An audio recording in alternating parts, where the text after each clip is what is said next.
বৈষম্য বিরোধী যে ছাত্রদের এক দফা আন্দোলনে আজকে সকাল থেকে চাঁদপুরের বাস স্ট্যান্ডে আন্দোলনকারী ছাত্ররা জড়ো হতে থাকে। তারপর পরে আমরা দেখেছি ছাত্রলীগের নেতৃত্বে সেখানে জড়ো হতে থাকে বিভিন্ন পয়েন্টে, যেমন চেয়ারম্যান ঘাট এলাকা এবং কালীবাড়ি এলাকা। সেখান থেকে ছাত্রলীগও বিক্ষোভ মিছিল করে বাস স্ট্যান্ড আসে, তখন দুই পক্ষের মধ্যে ধাওয়া পাল্টা দেওয়ার ঘটনা ঘটে এবং এই দুই পক্ষের ধাওয়া পাল্টা দেওয়া আমরা এই পর্যন্ত যতটুকু জেনেছি চাঁদপুর শহর ছাত্রলীগের যুগ্ম আহ্বায়ক গুরুতর আহত হয়েছেন, এছাড়া আরো অন্তত 30 জন আহত হয়েছেন উভয় পক্ষের।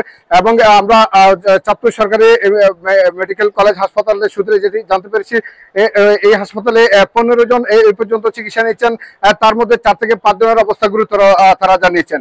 আমরা দেখেছি আন্দোলনকারীদের দুপক্ষের প্রায় ঘন্টাব্যাপী ধাওয়া পাল্টা দেওয়ার ঘটনা ঘটে এবং সেই ক্ষেত্রে বেশিরভাগই ছাত্রলীগের নেতাকর্মীরা আহত হয়েছেন এবং আন্দোলনকারী যে ছাত্ররা রয়েছেন তাদের মধ্যে আমরা দেখেছি সেখানে যারা আহত হয়েছেন তাদেরকে তারা বিভিন্ন প্রাইভেট হাসপাতালে নিয়েছেন এবং তাদের আহতের সংখ্যা কত তারা আমরা নিশ্চিত হতে পারিনি।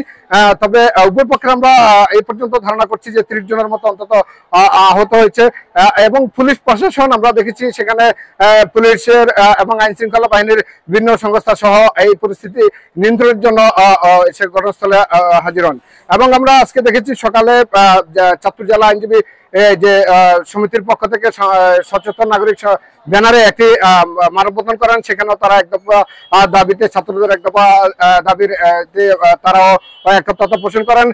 সেখানে আমরা দেখেছি জাতীয়তাবাদী ফোরামের আইনজীবী নেতৃবৃন্দদের এবং জামাত সংশ্লিষ্ট আইনজীবী ব্যক্তিবর্গদের আমরা দেখতে পেয়েছি।